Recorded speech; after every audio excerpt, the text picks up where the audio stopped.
Hello and welcome to Sport This Morning. I'm Cecilia Amorbe. I am Taya Salam. It's great to have you join us again. All right, we're starting with the Nigeria Professional Football League, and match day 7 will get our attention this morning. Of course, we're doing a total comprehensive preview of all the games that will be played on Sunday. Kano Pillars will be in action against Delta Force, Atlan versus Plateau United, FC Fanyuba versus Wiki Tories, Rangers, Jigawa Stars, Rangers, of course. Abysmal. Okay. They've been bad, obviously, and I think we'll see how it pans out for Rangers and Aimba, those two sides in continental assignments. All right, also on the show, let's go to the Premier League now, where, of course, the inevitable has happened. Marco Silva has been sacked as the manager of Everton, and in his place is Duncan Ferguson, a former player who's taking temporary charge of the Toffees. Absolutely, it was always going to happen in the past few weeks because of results has not been going their way, and of course the 5-2 thrashing by Liverpool just sent him out of his job. Manager out of his job. Okay, staying with the English Premier League, managerless Arsenal, or rather another club that have actually turned to their former player happens to be Arsenal, but then the dismal run continues because they're having their worst winless run since 1977, and that was after the loss to Brighton at the Emirates. It's not good at all. The Gunners failing to fire once again, this time in front of their home fans at the Emirates, and Freddie Ljungberg, of course, was always going to be tough for him to get the job, but with this kind of results now, his chances keeps diminishing, and definitely I don't see him being the permanent manager of the Gunners. So that means Arsenal have to act really fast, appoint a permanent manager that will try to, end this rut that they're currently in. Okay, we're not starting with Arsenal this morning. We're obviously starting with the NBA. I mean, talking about big games, like 5 or 4 games? 4 games. Just 4. Yeah, 4. Yeah. But we'll start with the result before we talk about our star match for today, which is the Rockets and the Raptors game. Rockets, what?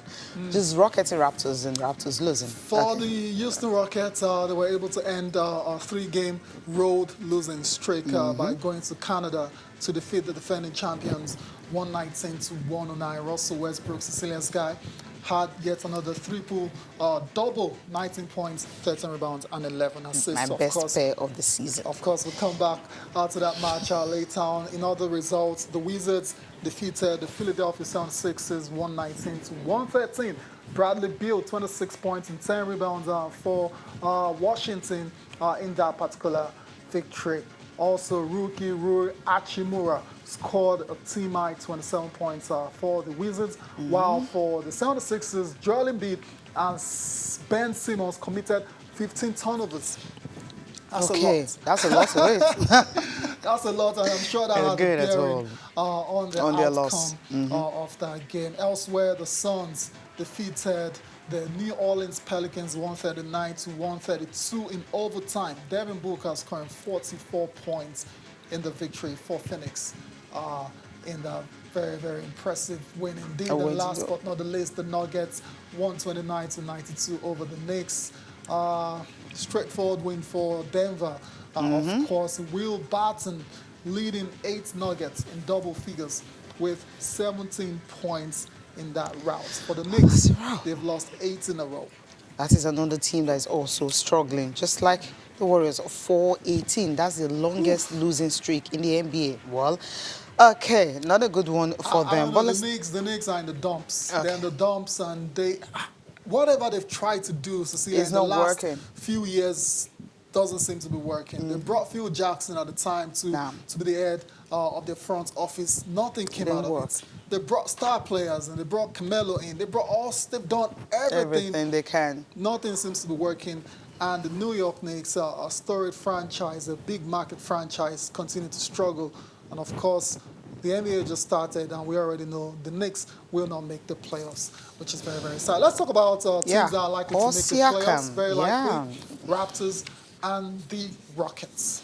Both of them obviously are going to make it, but it's a good one for them. They went 22 of 55 from 3-point range. That's talking about the Rockets, and that's how you really win a game like that. I'll talk about the two big boys that we talked about earlier. Okay, my best pair of the season.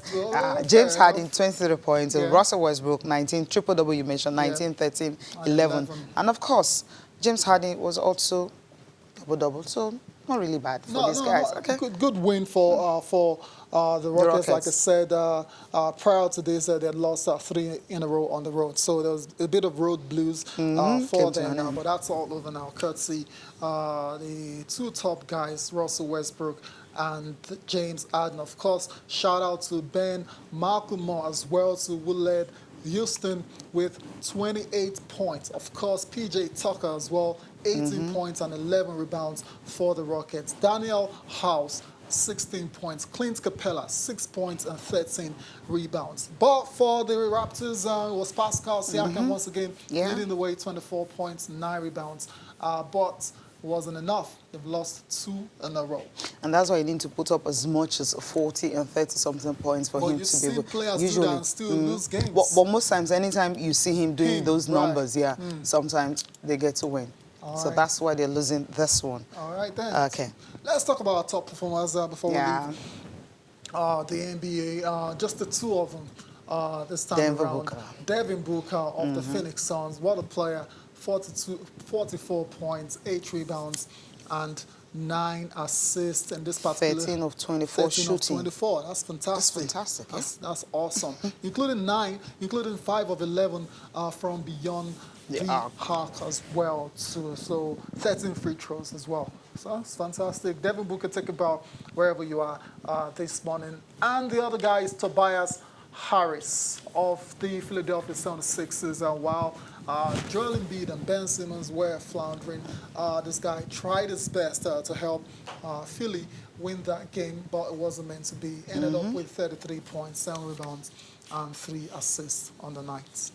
There's so many girls that are aspiring to play football. Sometimes they don't even have the opportunity to do that simply because, you don't have the avenue, the process and all that, the platform or anything to really want to showcase your talent. But things have changed now. Things are changing. It's not like it used to be all those years ago. I mean, I'm sure you wanted to play football then as well, but you didn't get the opportunity.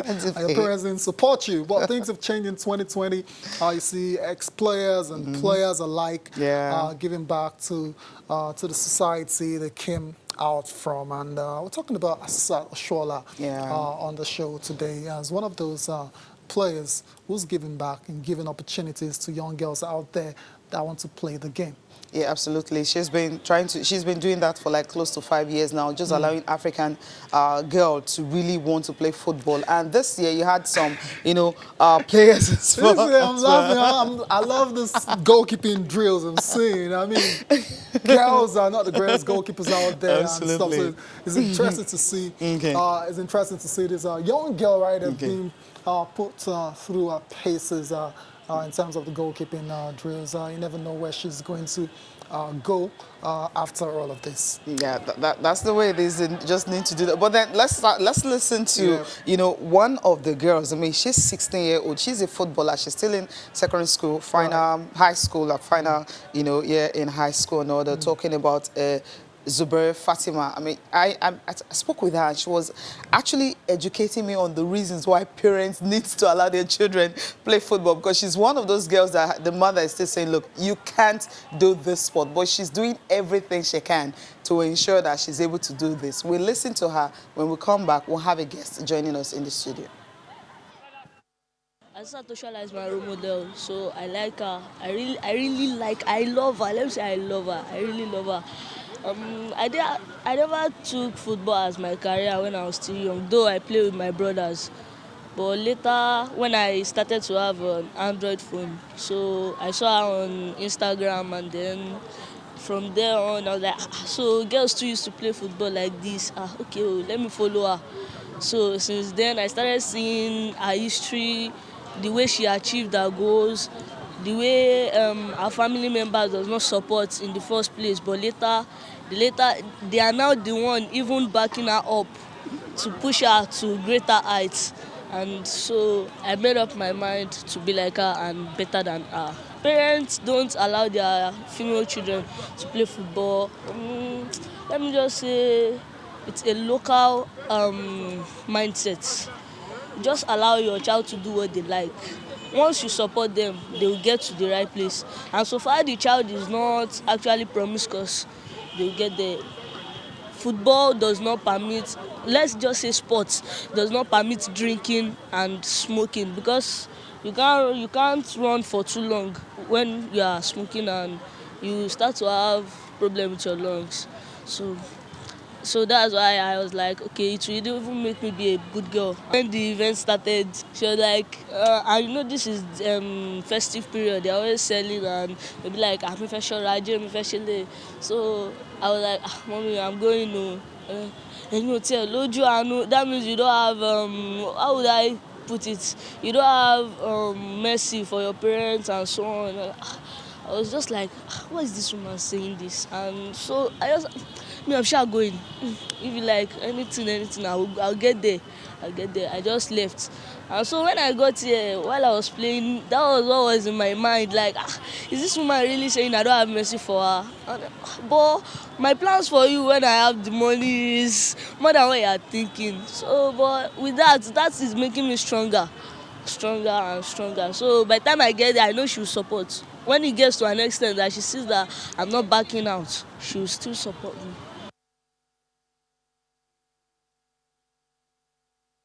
All right, there you welcome back. Aspiring footballer right there. Definitely not giving up hopes of playing the game, regardless of whether parents supporting her or not. Tracy Chapman is in the building. Tracy, I like to call her Tracy Chapman, though. Next How are time you? I'll get dreads and so I'll start That's giving what you. I was missing. Right, You they look do like- a redo of your blonde. Oh, is it yeah, ginger. definitely. What's going on there? I'm just trying to roll with the times. It's festivity time. Tracy Chapman, it's great to have you on the show. Thank you for having me. It's been a over. minute, though. Oh, yes. Yeah. We felt like men need to handle. Handle things now, right? Before we go on our first break, quickly, are you still surprised that in 2020 some parents are still not convinced about their kids or their wards playing the game? Oh, no, not really. Like, in the month of October, I was on vacation and we're working with the U.S. Embassy to approach sex trafficking out of Nigeria with football. And we're working with the girl child. We moved around southern Nigeria. And it seemed to be the normal tip that if the parents saw their daughters putting on a shin guard, they'd be like, you want to be a man who was going to marry you? Really? All those kind of lines. But I like the mindset that Zube, she's using to say what she wants to say. When I blow, Momsy will support me. Because it's before it used to be the general term for all sportsmen. Yeah. You had Larry Ekundayo that had to be running. He would come back with swollen face in the barrack, and the mom would be like, yo, what's happening? And he couldn't tell the mom that it was because I was in the boxing, but he'd be like, boys jumped on me. But now the narrative is changing. The kids are understanding that this is the only way for a lot of them to get a better life. So Better good life. on them. Very important. Good on them indeed. We need to go on a break now, and we'll come back. We'll continue our talk on the football for girls being organized by Asisat Oshola. You're welcome back to Channel Sport this morning. We're still talking about the Football for Girls developmental platform, courtesy of Asisat Oshola, Super Falcons captain and striker, and several other girls were, in the building yesterday in Agege, right? And you saw them, and a lot of them are so excited, and it's like this opportunity for look at them closely, listening to what the coaches have to tell them, and a lot of those girls are still very ambitious. They want to play the game at professional level. You saw a lot of secondary school students, even saw uni students as well too, Yeah, Cecilia. it was impressive, I think apart from the 300 level mass communication student, I was shocked. I was like, mass com? What are you doing here? I mean, she wants to be a goalkeeper. Look at that. She wants to be a goalkeeper. I'm like, okay, you want to be a goalkeeper. But, before we talk more about her, let's listen to other girls, who've been talking about the program. Esther, Esther happens to play for FC Robo, and she was actually discovered through From a this previous program. edition of Now, this, that's how I did the second girl. I mean, Look the at very that. first Look 16-year-old at girl. that. She was discovered through this particular program by Coach Osao. Let's listen to Esther and Adeyinka also talking about, you know, hopes and everything. Esther didn't make the final call to me, talking about 23 players that will play the game on the 24th of December. I have to go back to the drawing board, to put more effort. But I know the people here, they are not more better than me. I have the belief that I can do more better. And I know that I'm going to show myself on the 24th December. I'll play against the celebrities. I'll come back fully prepared to let them know that yes, there's a player that is coming behind Social. He's coming up, upcoming player. So yes, I'm sure that I'll be the one. I learned a lot because before, when I started playing football, I don't know how to control all those things. So, but I went to one academy, so that's when I'm doing personal training. I learned a lot, so I love it. But when I came here, I really love it. It's very interesting and I love it. It's Oshola, Azizat Oshola, because I'm a striker. I played 9. I love it because she's too calm, she's too humble. I really love it. I love the way she passed, she control. I just love it. So I learn a lot from her. Speaking on our role model there, Marcelo Sholas. I mean, when you are a star like that, Tracy, naturally you become a role model for young stars. It depends on what kind of role model you want to be. I mean, you could be a bad role model. You could pick your role model to be a Gattuso or Matarazzi, and you'll be nodding everybody in the pitch now. Come on, she's talking about her skills right here. Yeah, but truly though, you have to pick one thing about someone you admire and, you know, try to make that your craft. And from what I've been seeing for these young girls, they've been picking some very, very astute things, things that could help them in their career. You were just talking about, was it Sarah, the university student? Most Nigerians don't know that when it comes to the most educated athletes in the world, it's the female athletes, the basketballers, the footballers that are women. We even have university students that play for our national team. I believe Imo, that plays in America. She's one of them. And when you have people already in the university in Nigeria, 300 level, but who says she can't get a master's scholarship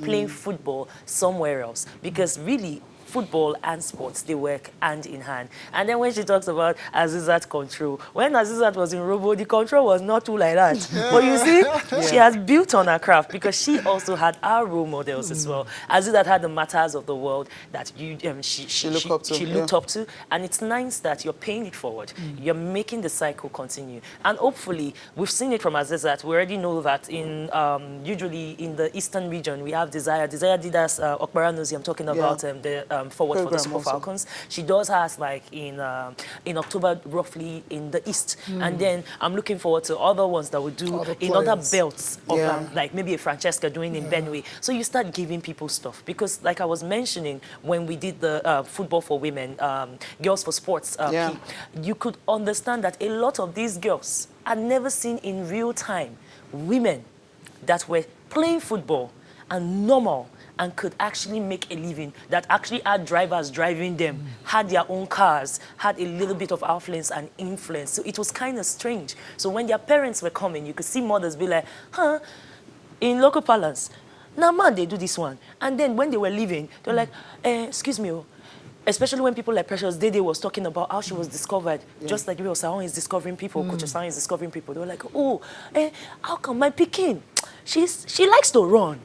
I think if you put ball in her leg, you know, the narrative is changing. That's the goalkeeper, 300 level goalkeeper. We're talking about mass communication students still harboring hopes of becoming a top goalkeeper. And Ter Stegen happens to be her own role model. Ter Stegen, interesting. Yeah, because she supports Barcelona. That's a solid option. She's looking good. She told me something that she's a sports analyst. I'm like, okay, someone wants to take my job right here. And she's just 19. This is awesome because we're in a country where like sports is not really embedded in the educational system. So it's very tough to combine both. Seeing this young girl, you know, still not giving up and, you know, thanks to opportunities like this, yeah, she'll be able to get it. Very interesting. Okay, More reactions. Yeah, more reactions. We can hear from her today. Hopefully, maybe Monday we'll get to talk to her and all that. Okay, let's talk about other. Some of the coaches that were around and all. Then Coach Osao, you mentioned him earlier. Yes. Yeah, he was actually here. You know, he's selecting the girls that will play for the NWFL. That's talking about Nigeria Women's Football League All-Star Team. Then they're going to play against the best 23 from here, and the best girls obviously will have scholarship, and some of them might even get opportunity to play football abroad. So it's a big project that Asisat is actually trying to do here. Let's hear from Emmanuel Osahon, the coach of FC Rome. Past 5 years, and I want to use this opportunity to thank every hand that has supported this program, and God will continue to bless them. But and all the coaches that have bring in, all these WAFA people, FEFAP, that have brought their girls to come and learn some techniques here and there.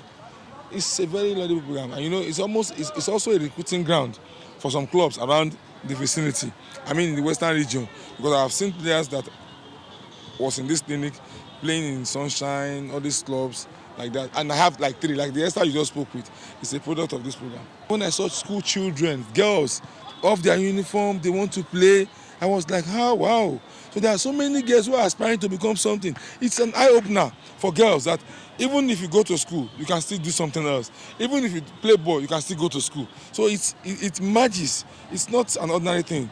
It's like a message, passing a message to somebody that you can do this. Because most of us don't know many things that we can do, except we try it. We have some expatriates from Barcelona that are assisting us. So I allow them to do the picking while I do the NWFL picking. Some of my girls, and I will invite some girls who are on break to come and join me to play. They will play the ones they picked. So it's not going to be easy. All right, okay. I mean, it's also a scouting ground for coaches that will come and all that, so you pick some players from them. You're spot on. And this man we'll listen to has been at the forefront of, football, women's football for ages now. So it's always good to see him part of a situation like this. Of course, didn't play for Asisa. Asisa played for him, rather. Played for him, I like when you go back to the source every time. Yeah, I like to do that. You see that, especially when you see the discoveries that have been made by these coaches. I like that it's not just one federation. We have, what's the name of this coach? I'm so livid at myself, I can't remember. But he discovered one talent that we had in basketball. A couple of them, Timothy Egoefe, among others. Okay. Those were grassroots boys. And now look at it here for the girls. Soon, this man will have a foundation. And it will be in his name, and nobody can drag it. All right, then. Let's, before we leave the Football for Girls platform, let's take a listen to, Asisa brought technical support all the way from Barcelona. Yeah, interesting. Academy, which is really great. Yeah, so let's listen to the technical director of Barca Academy. Of course, he was in Nigeria as well to provide support for the Football for Girls campaign. We are happy to collaborate with the Azizat Shoala Foundation, where the main goal is, first of all, to give all these girls a good experience and try to keep developing their passion for the game. We know they are here with ambition to be professional players, but first of all, we want them to enjoy football, and if they enjoy football, they will play more time, so they will increase their abilities. At the same time, we want to promote our values. The final goal of this project is to try to find the best talents and give them opportunities at a professional level. At the same time, in Barca Academy Lagos, we are looking to create an under-18 female team.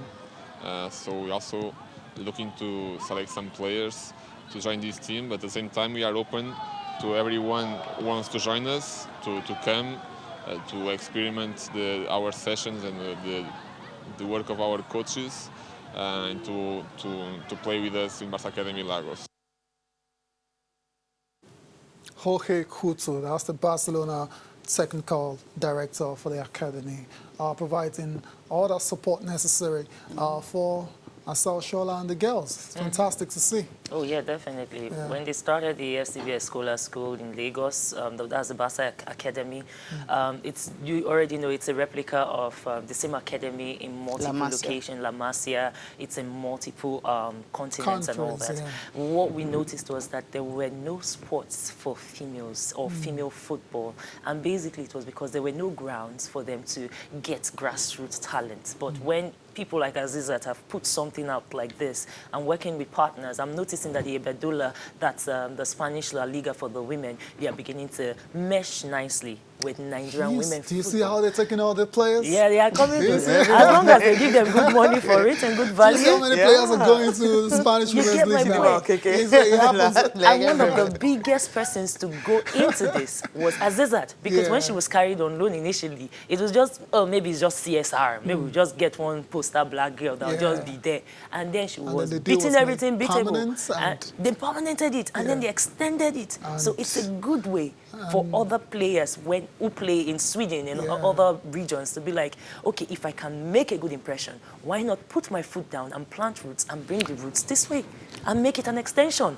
That's what's happening right here. Okay. Good way for football development. Good way for women's football development in particular. Let's move on with the show now. Let's talk about the Nigerian Professional Football League, match day 7. Are you laughing, ladies? What's going on? It's the Nigerian Professional Football League, match day 7. A lot of games will be played this weekend, and those are the fixtures for you. Canopilas are on the back of their first win of the season, away at Aqua Starlets. They'll take on Delta Force. Still Delta Force. Heartland versus Plateau United. Plateau still unbeaten. They'll hope to continue their unbeaten run against Heartland in Owerri. FC Ifeanyiba will take on Wiki Tourist. Rangers versus Jigawa Stars. That match not going to hold. Yeah, because they're in action. CAF Confederation Cup action. There's also Warri Wolves versus Lobby Stars. Abia Warriors versus Aqua Starlets. Enyimba will take on Rivers United. Katsina versus MFM FC. Aqua United versus Adamawa United.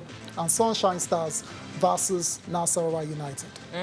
Which is your star game for the weekend? Because of the way this season has started, I mean, I'm looking out for a few games. I feel like there are 3-4 matches that have the tendency for away teams to win. I'm talking about teams like, Plateau? Plateau is one of them. Wiki Tourist is one of them. Of course, Aqua Starlets, they know how to drag points out. Ifeanyiba, no offense to the people that love Ifeanyiba, I don't think that they have the mettle to hold it down in Aba. First off, they're losing the love of the fans. They've not given them so much to shout and cheer about the season so far. And you know what? People like Adamawa United, they are ready to take points off you. And it's no surprise why the second, third, fourth, and fifth position teams right now in the MPFL are all shaving off the same points, all sharing 9 points or 10 points. And it's just a couple of points difference between Plateau United and Wiki Tourists. So as far as I'm concerned right now, this weekend is a weekend that there's going to be a little bit of paradigm shift. But you know what? It's good for Nigerian football. And the best part for me, despite the small pockets of foul balance and all that, is that only just this week, a couple of referees that, gave very questionable calls in the beginning of the season, they were called in. And they are collecting sanctions. And when they finish the whole sanctions arrangement, by next week, now today is Friday, we'll have the official statement. And so far, so good. This is one of the better referees I've seen in the league. They allow the game to play. They don't just stop it and give unnecessary red cards and yellow cards. And no. They let free flow of football. And see the results now that we are having. We are sitting now, match day 7, and we are still not sure who is going to carry the league. Normally by now, we would have separated the whiff from the shaft. It's too early. Normally. See, now, even if Rabi Ali is back, Minus is back. No, seriously, normally, who are the big boys? Like, my Warri Wolves, I would say my Warri Wolves because they are mine and they are precious to me. I already know that they will collect points in draws, but they are going to be a meetable team. They will be the glorious Everton of back in the day. But it's no problem. They're just coming back from the NNL. So it's fine. But when you're looking at a team like Caleb Esu's Aqua Starlets, you're wondering to yourself, what was this magic? When you're looking at Wiki Tourist, maybe because they play less games and they have less stress. And then you're looking at Plateau United that have one of the most mammoth crowds that we managed to get. Even when they won the league, was it 2016 or thereabouts? They didn't have that amount of crowd. But now they are causing hold up in Jos. Hold up in Jos. Interesting. My God. All right, I'm then, looking so out for it. We'll see how it all pans out after match day 7. As it is right now, Plateau United on top of the log with 14 points, just one ahead of Wiki Tourist. And we don't know if that's going to change after we come back on Monday. Fingers crossed. Let's move on from the Nigerian Professional Football League. Let's go to the English Premier League, where the inevitable happened late last night. Marco Silva sacked as the manager of Everton. NNL, before we go to the Premier League? The Premier League, quickly. All right, the most important league in Nigeria. In the world. quotes. Most important league. Quotes. Yeah, in quotes. And it's going to be match day 3. I mean, week 3 fixtures start from Division 1. Rosafety, Aklosendi, Green Beret, NAF, Oya Support, and Zamfara, Kada City, and Kebbi United. Malum Fashi and Kogi United, DMDFC, and also ABS are also Division A1. Let's go straight to Division A2. What you have there, you have Niger Tornadoes and EFCC, Gombe and Taraba, Academy Warriors. There's some teams you just see and you'll be wondering, what are they doing here? Yeah, Academy Warriors is one of them. Sokoto United. Kwara United, of course, is still here. And Mighty Jet, Gombe United and FC. Okay. Until their deal is ratified. Absolutely. By the LNC, they remain in the NNL, right? Okay. That's just what we have for now. We also have some other ones, Vendresa and Bayelsa United. That's going to be a big one. Vendresa is just one of those. They just came on and they're trying to do everything right. That's in Division B2. Insurance and Rovers will also be in action. Insurance, they got away from home. And of course, right now, they are playing at home. They need to get away. Okay, that's Ved Insurance. Let's talk about Marco Silva now, quickly. Tracy, you said it now. It started well. Right, so where did it go wrong for That's Silva? what I'm saying. The people Just involved. the players. They were questionable characters. They were not. How do I put it? You left a lot of people that would have helped you. You had Coach Zuma. It's unfortunate that Zuma had to go back. Yeah, Zuma had to go back. But you see, if he had convinced him convincingly, he would have, because Zuma was going back to a Chelsea that really was not going to be challenging for any title. But you had and everything that you could have been getting into Europa, that's something you can hold on to. He could have gotten him, he didn't get him. He had Gueye Idrissa, and then he mismanaged that arrangement as well, because that was one of the flashiest players he had. So as it stands, I feel like his players let him down. He couldn't translate the same zeal he gave to them in the first season into the second. That's major. And that's what's caused the end of Marco Silva as the manager of Everton. We need to go on a break now. When we come back, there's a lot to still talk about, of course, including the big match in English Premier League. Of course, Arsenal as well, so we get us talking. Worst run since 1977.